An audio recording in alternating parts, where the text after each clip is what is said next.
So as you know, many things are not exact science. So what I'm doing here is just following the seam. It's just about right there. And I'm going to make a cut exactly on the seam all the way around to remove this rear window.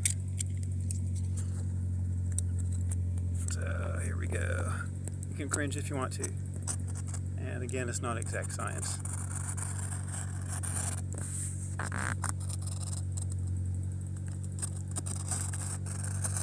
My goal is to replace it with a clear window, of course, but enable the top to close.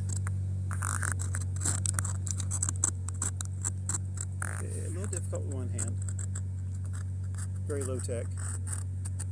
Not one of those folks that really cares about having a foo-foo channel with all the bells and whistles.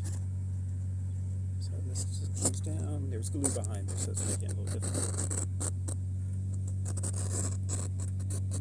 I'll come at this from the other end, other side.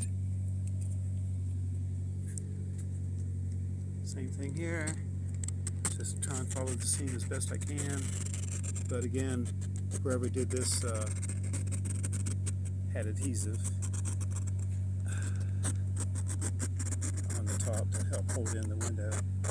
So, okay. Well, that part is off. Don't know what happened to my screen. Maybe that's better. Okay, slightly better. So this is just simply removing the rear window, and I'll run a 1-inch strip of JB Weld marine adhesive, and then to that I will attach two-sided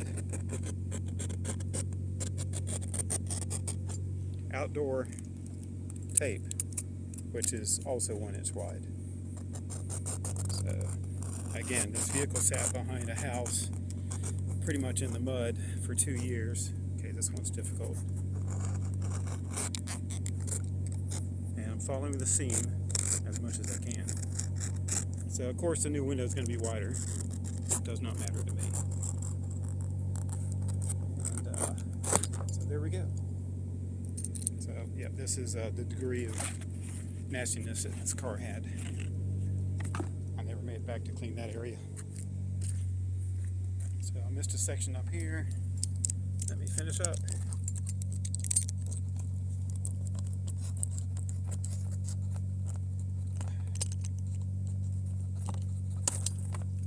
Okay, so we're good to go.